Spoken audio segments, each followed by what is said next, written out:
Bonjour à toutes et à tous et bienvenue à cet événement EdCan. Je m'appelle Charlotte, je suis la gestionnaire de programme et de l'engagement pour le réseau EdCan, puis je suis heureuse de vous accueillir aujourd'hui pour cette discussion qui est vraiment essentielle.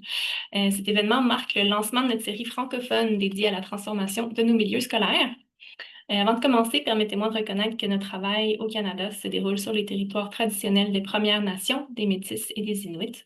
Je suis vraiment heureuse de constater d'ailleurs que leur vision du monde insiste souvent sur l'interconnexion et les relations, des concepts qui sont au cœur de la résilience et du changement dans nos systèmes scolaires. L'idée de cette série, en fait, est née d'un constat simple. Nous partageons tous la même aspiration, autant les parents que les éducateurs, les élèves, tout le monde souhaite que les jeunes apprennent et s'épanouissent à l'école. Alors pour cela, il est impératif que nous nous penchions sur les leviers du changement systémique. Aujourd'hui, nous avons l'honneur d'accueillir trois pour le moment, peut-être quatre plus tard, leaders d'exception en éducation qui proviennent du Québec, de l'Ontario et de la Nouvelle-Écosse. Je vous laisse vous présenter. Je vais commencer. Bonjour tout le monde, Nadine Desrosiers. Je suis directrice générale d'un centre de services scolaires sur la Côte-Nord au Québec, le centre de services scolaires de l'Estuaire. Puisque c'est une Desrosiers, je vais continuer. Alors, Marie-Chantal Desrosiers, je suis surintendante de l'éducation au Conseil des écoles publiques de l'Est de l'Ontario, en Ontario.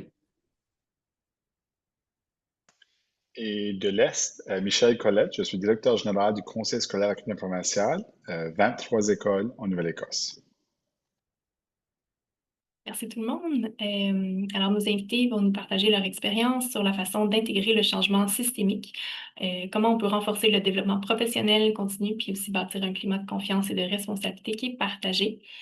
Alors, comme on le sait, pour que nos systèmes évoluent, si nous voulons bâtir un système où tous peuvent s'épanouir, nous devons le faire nous-mêmes, mais surtout ensemble. Alors, passer de l'urgence quotidienne à une vision collective, c'est souvent un travail qui est complexe. Pour ouvrir la conversation, j'aimerais adresser la première question aux membres de notre panel. Comment avez-vous personnellement réalisé et incarné la conviction que vous aviez la capacité d'influencer et d'opérer un changement systémique significatif, même au sein d'un système qui est complexe? Quel a été un peu l'élément déclencheur de cette prise de conscience chez vous? Puis comment la transmettez-vous à vos équipes? Alors, je peux peut-être commencer. Les collègues vont poursuivre ensuite. Je dirais que tout au long de ma carrière, le développement professionnel est une priorité pour moi. Donc, ça devient aussi une priorité organisationnelle. Je pense que c'est la capacité à assumer sa posture de leader dès les premiers, même comme enseignante, on assume un certain leadership. Alors de l'avoir assumé tout au long de ma carrière, d'avoir développé une vision systémique, une vision claire des attentes que j'ai, puis d'être capable de la communiquer à mon équipe, de bien lire mon environnement, de développer la confiance des gens. Je pense que c'est tout ça qui fait en sorte qu'à un moment donné, on est capable d'avoir une posture là, qui permet ce partage-là de leadership dans l'équipe. Je peux poursuivre, Michel, si tu veux. Moi, en fait, je dirais que c'est au moment où je suis arrivée à la direction d'école, c'est sûr que comme enseignante, j'avais eu des expériences de leadership, mais en arrivant comme direction d'école, dans une école plutôt défavorisée, euh, dans une école où on avait beaucoup de défis, autant au niveau des apprentissages qu'au niveau comportemental, dans le fond, on avait souvent une excuse, tu sais, les enseignants avaient souvent une excuse, bon, les parents sont comme ci, ils sont pas assez impliqués, les enfants ont ci, les enfants ont ça. Et tout à coup, à un moment donné, j'ai vu différents leaders arriver à la tête de cette école-là, juste avant que moi, je passe à la direction de cette école-là, et qui ont cru beaucoup, beaucoup, et qui ont amené l'équipe à croire à l'effet enseignant. Puis la transformation de l'école, je l'ai vue, je l'ai vécue et c'est ça qui m'a vraiment donné la possibilité de croire à ce changement-là. Alors je me suis dit, si une école est capable de le faire, un système est capable de le faire, puis maintenant la surintendance, c'est ça c'est là-dessus qu'on essaie de miser le plus possible. Alors on essaie de toujours partir des approches qui vont toucher les écoles parce qu'on a beau avoir le plus beau plan stratégique, s'il n'y a rien qui bouge dans les écoles, il n'y a rien qui va s'avérer comme changement. Alors, rester près des écoles, comprendre ce qui se passe réellement sur le terrain et que le mouvement, le changement se vive en collaboration avec eux sur le terrain. Moi, c'est comme ça que je le transmets, puis c'est comme ça que j'essaie de le vivre au quotidien. Voilà. Et moi, sans répéter mes deux collègues, je vous dirais que je vois vraiment mon rôle comme facilitateur de réflexion. Euh, Avant de décider, avant de prendre une décision, j'essaie vraiment d'engagement personnel, puis je me prépare toujours mes questions à l'avance. Les questions peuvent évoluer, mais je crois beaucoup dans le questionnement intentionnel. Pourquoi on fait ça? Quel est l'impact sur l'apprentissage? Euh, Comment ça s'inscrit dans notre plan stratégique? Euh, Est-ce que ça va nous donner les résultats escomptés? Qu'est-ce que la recherche nous dit sur la thématique? Est-ce qu'on a des données? Donc, le questionnement intentionnel me permet ensuite de voir où est-ce que le reste de mon équipe, que ce soit mes directions d'école, que ce soit les enseignants, que ce soit l'équipe de gestion, où est-ce qu'ils se situent par rapport aux réflexions. Je pense que écouter est à la base. Mon équipe vous dirait que je parle toujours en dernier. J'écoute l'opinion de tout le monde avant de parler, parce que c'est presque naturel. Je me rends compte que quand je parle en premier, souvent les gens vont suivre avec des opinions connexes à la mienne. Versus écouter tout le monde en premier me permet de façonner mon opinion basée sur l'expertise de tout le monde. Euh, Ça me permet d'avoir le point de vue de multiples personnes euh, avant de donner mon opinion, qui a probablement évolué en cours de route à mesure que j'ai écouté les gens autour de la table. Euh, je pense que c'est la base et ça permet aux gens d'amener les gens avec nous. La décision est rarement imposée. La réflexion est rarement imposée. Elle est venue de tout le monde avec la réflexion, avec le questionnement, puis elle est façonnée dans la conversation. Hmm. Merci beaucoup. On entend vraiment des belles valeurs, des belles caractéristiques d'avoir une écoute qui est active, mais aussi très intentionnelle, puis un sens de la responsabilité qui est partagée, de ce que je comprends de chacun de vos milieux scolaires. Comment est-ce qu'en fait vos centres de service ou votre conseil scolaire cultive-t-il activement un climat de confiance puis une cohésion forte? Quelles sont les pratiques concrètes qui renforcent les relations non seulement entre les adultes du système, mais également avec les familles et la communauté élargie pour soutenir la vision que vous aviez de votre milieu scolaire? Chez nous, on favorise la communication accessible aux parents. On a beaucoup d'écoles situées en milieu défavorisé. C'est donc important d'avoir une posture qui permet de créer le lien, une posture d'accessibilité pour moi comme directrice générale, mais pour l'ensemble de mes gestionnaires aussi. Puis on travaille aussi avec nos équipes à développer ça. Parce que pour nous, si les gens sont à l'aise, si, ils se sentent écoutés, s'ils se sentent respectés, ils vont avoir plus envie de collaborer, même si c'est difficile parfois là, avec des situations avec leur enfant. Fait que je dirais que c'est l'information, la communication, l'information à l'ensemble des employés sur des dossiers majeurs où je vais prendre le temps d'écrire à tout le monde dans l'organisation pour que tout le monde ait la même information. Je pense que c'est le nerf de la guerre, là. Si la communication est franche, authentique, elle crée le lien qui est nécessaire pour justement là, permettre un climat de confiance. Beaucoup de transparence aussi à travers cette communication-là. Tout à Oui. fait. Mm. Est-ce que tu veux que j'y aille, Michel? Parfait. Alors, dans le fond, c'est très en lien avec ce que disait Nadine, dans le sens que nous, chez nous, ce qu'on essaye de prôner, c'est vraiment le leadership partagé, je dirais, et que les leaders soient très accessibles, très disponibles. Je pense que c'est important quand on veut créer un lien de confiance, puis quand on veut implanter un climat de confiance au sein du conseil. Puis là, je parle beaucoup à l'interne, mais quand ça se fait à l'interne, ben veut pas, ça transparaît à l'externe aussi. Nadine a parlé beaucoup de communication régulière, structurée, transparente. Je pense que ça le fait ses marques, ça le fait ses preuves à travers les années. Surtout quand on veut faire des changements, même si quand c'est au sein de l'organisation comme telle, plus on est transparent et plus on communique de façon régulière, plus ça évite les moments de stress ou les moments où les gens ne savent pas trop sur quel pied danser. Alors, nous, on a au conseil, on a établi aussi plusieurs forums qui nous permettent de justement s'assurer d'une communication continue et qui va partir moi, je dirais, des écoles vers le siège social, mais du siège social vers les écoles par la suite aussi. Alors, bidirectionnel pour qu'on s'assure que c'est pas juste ce qu'on essaie de pousser dans les écoles, mais bien, ça part des écoles comme telles et ça vient vers nous et on communique le plus clairement possible vers les écoles par la suite. Voilà.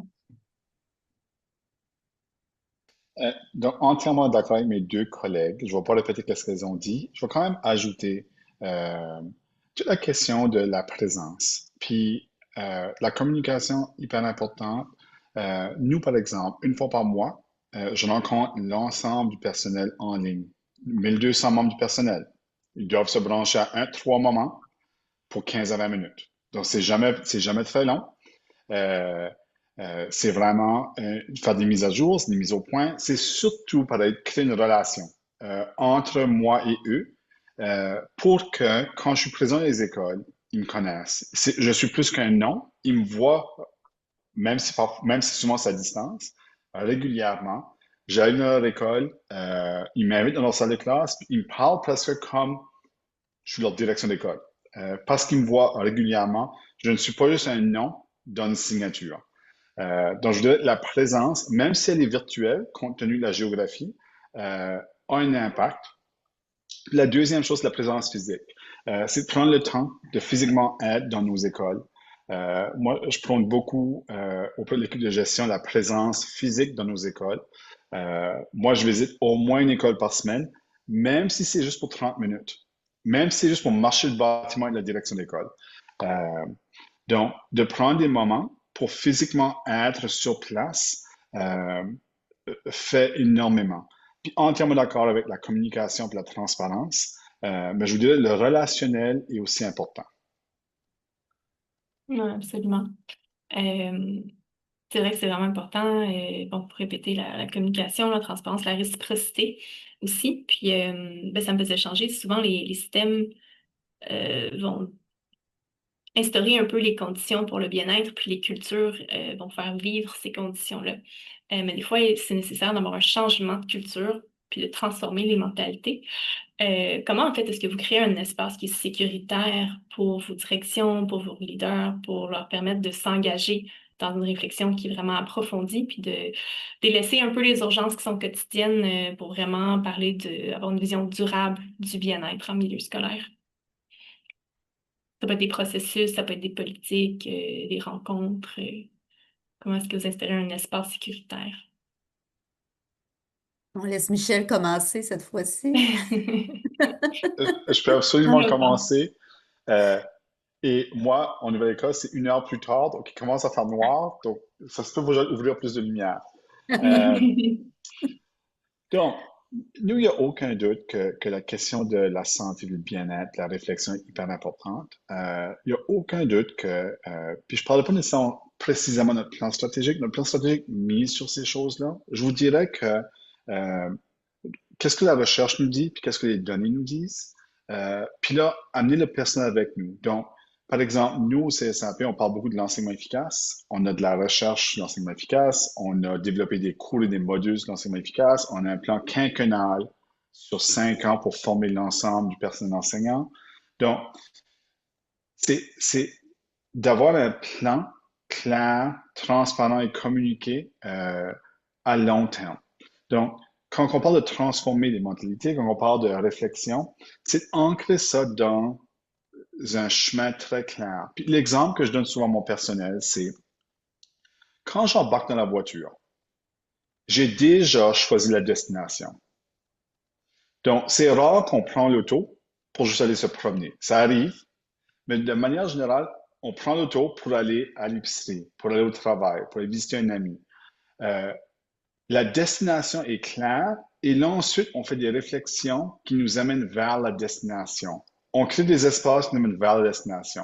Sachant très bien qu'il va y avoir des détours en route, il y a toujours la construction.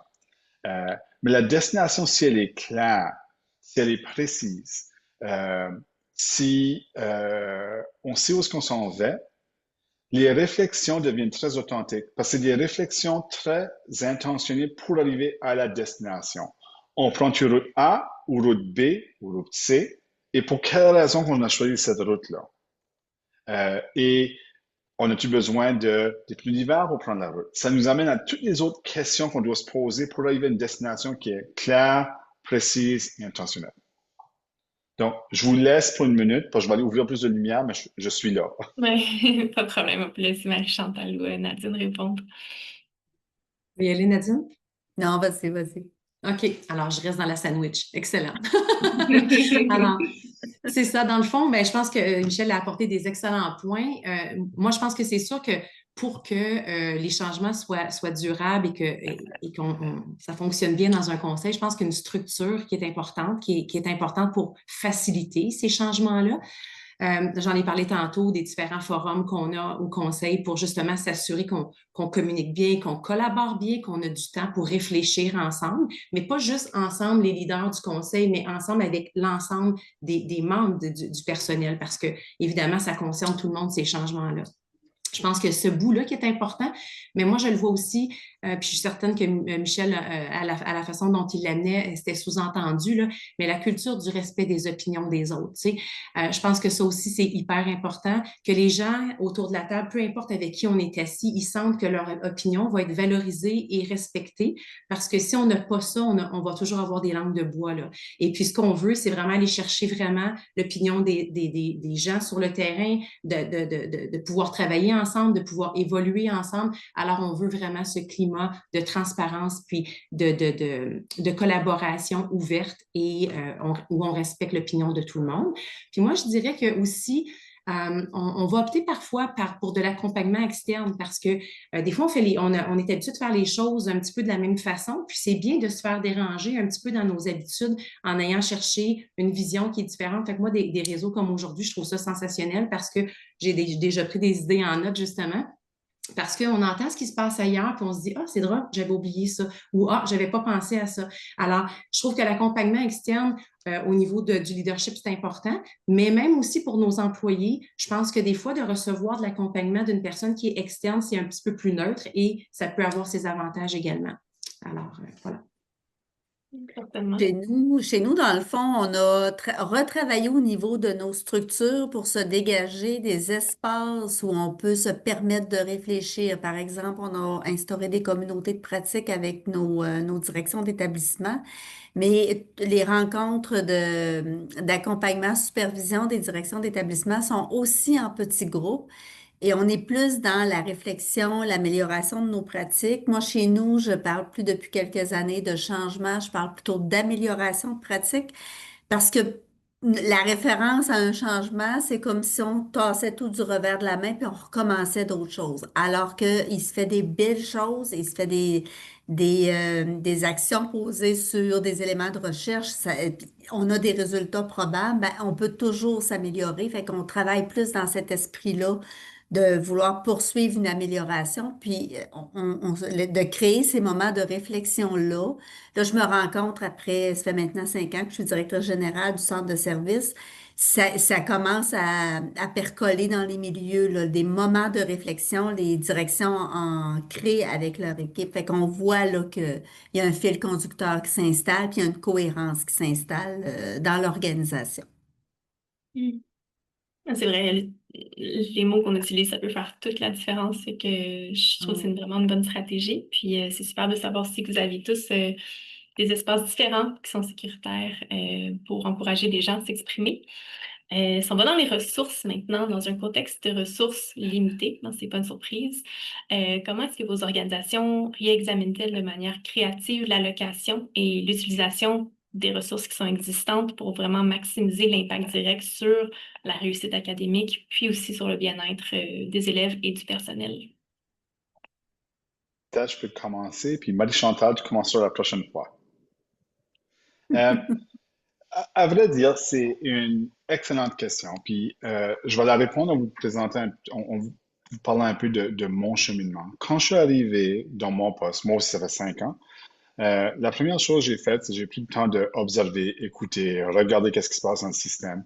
Euh, j'ai été rencontrer toutes les directions, j'ai parlé des parents, j'ai parlé des élèves, puis finalement j'ai écrit un rapport après ma première année et je cite et je l'ai mis à l'écrit. Puis j'ai dit, en maintenant un statu quo, les failles dans le système non seulement persistent, mais malheureusement elles se multiplient. Euh, euh, et mon rapport contenait beaucoup d'autres choses. Mais bref, cette phrase-là a marqué beaucoup, beaucoup de gens. Euh, Parce que notre tendance en éducation, et pas seulement en éducation, notre tendance humaine, c'est de maintenir un statu quo. Et ce que je me suis rendu compte, c'est que le statu quo fonctionne de moins en moins bien. Puis on le voit à l'échelle du pays. Euh, les enseignants sont de plus en plus épuisés. Il y a de plus en plus de besoins dans les salles de classe. On met des ressources, on met de l'argent. Il n'y a jamais eu plus de choses et d'humains dans nos bâtiments qu'aujourd'hui. Euh, et même avec toutes ces choses-là, les mêmes messages continuent à ressortir. 2 ans passés, euh, les directions m'ont dit on a besoin de plus de ressources. Puis je leur ai dit une chose. Je leur ai dit, si vous me dites qu'un enseignant ou 2 enseignants de plus dans votre école va régler le problème, voulant dire que je vais voir des résultats en littératie qui augmentent, des numératie, tout ça augmente, puis ça va régler le problème, je vais trouver le 4-5 millions pour que ça arrive. Sur 23 directions, 0 sont venus me voir pour la ressource. Parce que je pense qu'on sait toutes qu'une ou 2 ressources de plus par école ne fera pas nécessairement la différence. Donc, pour moi, je ne suis pas une personne de pansement, je suis une personne qui cherche à vraiment comprendre profondément l'enjeu. Pas contre mettre plus de ressources dans les écoles si l'enjeu est bien compris et qu'on juge que les ressources vont donner le résultat escompté. Donc, je vous dirais que je suis beaucoup présentement dans la redistribution de ressources. Donc, il y a 2 ans, on a redistribué 20 postes vers l'enseignement ou la littératie au bas élémentaire, MA3. Parce que la recherche est très claire que les élèves qui ne lisent pas à niveau par la fin de la 3e année, à vrai dire, il y a du débat sur la 2 ou la 3, okay, mais pour nous, on a pris la 3e année, on a statistiquement besoin de beaucoup plus de services plus tard. Il y a des élèves qui vont avoir besoin des services sur l'ensemble de leur parcours scolaire. Et ça va, on ne cherche pas à enlever ces services-là. Mais si on est capable de devancer le besoin au bas élémentaire, ça veut dire ça devient finalement presque un cycle. À mesure qu'on répond aux besoins au primaire, on a besoin moins de services au secondaire. Donc, on peut rediriger encore plus de ressources au primaire. Puis nous, on est dans ce cycle-là en ce moment. Donc, on est dans l'année 2. Et déjà, on voit nos résultats en littératie pour multiples raisons. Les ressources humaines, c'en est un morceau, mais c'est des ressources humaines très intentionnées avec un but très précis, avec un reportage très précis aussi. On voit déjà des progrès assez remarquables sur les résultats. Donc, je pense qu'on a des ressources dans le système qui ne sont pas toujours bien utilisées. Donc, qu'est-ce qu'on fait pour redistribuer ou rediriger ces ressources-là vers les bonnes places de manière intentionnelle, réfléchie, ancrée dans la recherche, avec un but pas juste annuel. Comme moi, mon objectif ici est 5, 6, 7 ans dans le futur.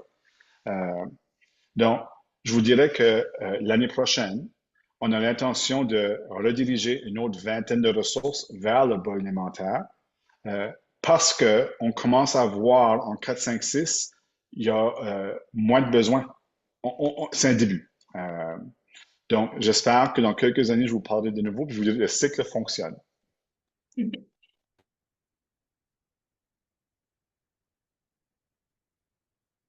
Je m'excuse, je ne trouvais pas ma souris. Elle a disparu. Alors, j'adore ce que Michel vient de dire. Moi, j'ajouterais peut-être se donner le droit de penser différemment. Se donner le droit de retourner à la table à dessin, puis de dessiner quelque chose de complètement différent, puis de peser le pour et le contre, parce qu'évidemment, on ne veut pas changer 4,30 sous pour $1. Là. Donc, avec moi, je chapeaute l'éducation spécialisée, entre autres, et puis c'est une chose qu'on a commencé depuis 2 ans. Moi aussi, en passant, ça fait 5 ans aujourd'hui que je suis en poste. Alors, on est comme sur le cycle de 5 ans, c'est bon. Et puis, c'est ça, donc, depuis 2 ans, on a décidé de former un comité qui est allé chercher des enseignants ressources, des enseignants sur le terrain, des directions adjointes et puis des directions d'école. Et puis, on s'est mis à repenser un petit peu l'éducation spécialisée justement dans notre conseil et de se dire, ben, OK, est-ce qu'on aurait le droit de faire les choses à l'envers, par exemple? Alors, on avait des classes ressources où on accueillait des élèves avec troubles d'apprentissage. Et puis, on a décidé d'essayer cette année, puis on a pesé le pour et le contre, on a pensé aux ressources budgétaires, aux ressources humaines, matérielles et tout ça. Puis cette année, c'était notre année d'essai sur des classes inversées au niveau de l'apprentissage. Et ça, pour l'instant, ça se passe bien. C'est sûr qu'on est juste début novembre, alors je ne peux pas crier victoire, mais pour l'instant, on est sur la bonne voie. Et puis, à la base, on s'est posé des questions, on a essayé de poser on a pesé le pour et le contre, et puis on a décidé d'essayer. Alors, on le sait, puis particulièrement en éducation spécialisée, on n'aura pas plus. Il va falloir faire plus avec moins.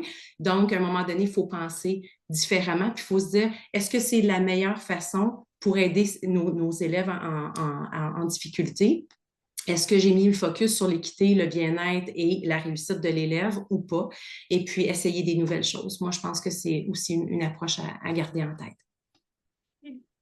C'est assez fascinant de voir qu'à 3 endroits différents dans le Canada, on est en train de faire la même affaire. Alors, chez nous, à l'Estuaire, on a débuté une grande réflexion avec l'ensemble de notre personnel qui travaille avec les élèves en difficulté d'adaptation, d'apprentissage, là, nos enseignants, nos TES, nos services complémentaires, les directions d'établissement, direction des services éducatifs en se posant la question, est-ce que nos services répondent encore aux besoins des élèves, malgré tous les ajouts de ressources des 5 dernières années? Je suis d'accord avec Michel, il n'y a jamais eu autant d'argent dans le réseau. Les résultats sont pas là. Qu'est-ce qui se passe? On réfléchit, là. On a débuté cette réflexion-là. On est en train d'avoir des pistes de solutions qui s'en viennent, mais pour moi, c'est important de prendre le temps de la faire avec l'ensemble des personnes concernées. C'est plus long, mais je pense que ça va être beaucoup plus porteur. Et toujours de la trame de fond dans nos discussions, moi, je leur pose souvent la question, OK, mais si c'était ton enfant, c'est comme ça que tu voudrais qu'on travaille avec, là? Et là, ça fait une remise en question quand même assez importante parce que souvent, quand c'est notre enfant ou notre petit enfant, on voit les choses différemment. Fait qu'on est vraiment, nous aussi, là, dans le questionnement de nos pratiques. Puis on se dit aussi, OK, on a peut-être un petit manque au niveau du développement professionnel de nos équipes. Fait que c'est tout ça, là, qu'on est en train de réfléchir actuellement. Merci beaucoup. Oui, c'est vrai que c'est vraiment inspirant d'entendre qu'il y a des similarités de province en province au Canada. Si on revient à la question vraiment du bien-être pour le personnel, est-ce qu'il y a des structures ou des mécanismes que vous avez mis en place pour assurer une responsabilité qui est partagée, puis aussi un sens de l'objectif qui est commun au sein de l'ensemble du système, qu'on parle de la direction, des chauffeurs d'autobus, des directrices, directeurs d'école ou aux éducateurs, éducatrices? Ben, chez nous, le bien-être est devenu un pilier de notre plan d'engagement vers la réussite, pas seulement qu'une orientation, mais c'est vraiment la base de notre plan d'engagement. Puis on a développé comme organisation un cadre de référence sur le bien-être. Fait d'un côté, on travaille nos facteurs de risque psychosociaux, puis de l'autre côté, c'est tout le développement des compétences socio-émotionnelles chez nos adultes pour ensuite pouvoir les développer chez les élèves. Pour l'instant, là, on est dans la sphère interne. On n'a pas encore travaillé avec nos chauffeurs d'autobus puis nos parents, mais on réfléchit à comment on va faire ces transferts-là avec les parents parce que c'est important de les mettre dans le coup puis qu'on ait un discours quand même relativement commun, là. Mais pour l'instant, c'est le travail qui est fait au sein de l'organisation. Comment on va s'assurer maintenant de transposer ça sur l'ensemble de nos équipes, mais c'est un petit pas à la fois. Moi, je dis souvent à mon équipe, un éléphant, ça se mange une bouchée à la fois. On a beaucoup de chantiers d'entrepris. Il faut se donner le droit à l'erreur aussi, là. Ça ne veut pas dire que tout va être parfait en même temps. Mais pour nous, la lunette de prendre soin du bien-être de nos employés, qu'eux puissent prendre soin du bien-être des élèves, là, c'est vraiment la cascade qu'on s'est donnée chez nous. Ah, super, merci. Alors, je vais rester dans ma position entre les deux. C'est Ouais. confortable, je trouve. Alors, en fait, dans le fond, pour moi, c'est un petit peu comment on va concrétiser le plan stratégique. Parce que le plan stratégique, c'est notre grande vision, mais comme je le disais tantôt, je pense qu'on a beau avoir des grandes idées, si on n'a rien pour l'amener sur le terrain, pour que ça se vive sur le terrain, que ce soit pour le bien-être ou pour l'apprentissage, on reste encore dans les grandes idées, fait qu'on doit l'amener, on doit trouver une façon de l'amener sur le terrain. Alors, nous, on a créé ce qu'on appelle nos stratégies organisationnelles, puis ces stratégies-là, c'est vraiment, en fait, concrètement, des comités qui vont regrouper des gens de tous les corps de profession qui sont concernés évidemment par la stratégie en tant que telle. Fait que si on parle de la stratégie bien-être, on va aller chercher des travailleurs sociaux, on va aller chercher des directions d'école, on va aller chercher des enseignants, tout le monde qui peuvent avoir une opinion particulière et importante à ce sujet-là. Et on va travailler ensemble sur le comment on l'amène dans le terrain. Alors, ça nous permet d'entendre ce qu'ils ont à nous dire pour être sûr qu'on n'est pas à des années-lumière de ce qu'eux vivent réellement. Et ça nous permet aussi d'avoir des ambassadeurs qui comprennent la réalité systémique, mais qui ont aussi contribué à cette stratégie-là, puis qui comprennent où est-ce qu'on s'en va, qui ont la même vision que nous et qui nous aident à ramer, puis à faire ramer tout le monde dans le même sens. Alors, nos stratégies organisationnelles, je pense que c'est vraiment là où le pivot se fait. Voilà, c'est ça. Je vais pas répéter ce que mes deux collègues ont dit. Je vais quand même ajouter. Nous, on s'est rendu compte récemment que les données qu'on avait pour la question du bien-être et autres morceaux n'étaient pas suffisamment détaillées pour nous permettre de prendre des actions vraiment précises et mesurer si l'action allait avoir l'impact voulu. Donc, cette année, on vient, il y a quelques jours, de signer une entente avec l'Université de Montréal, avec une chercheuse, puis on développe un sondage qu'on va appeler le sondage 360, qui va être administré au moins une fois par année. Le débat, c'est est-ce que c'est plus ou non? Ça, c'est à voir. Mais le sondage 360 va être administré au personnel, aux élèves et aux parents. Et cherche à mesurer.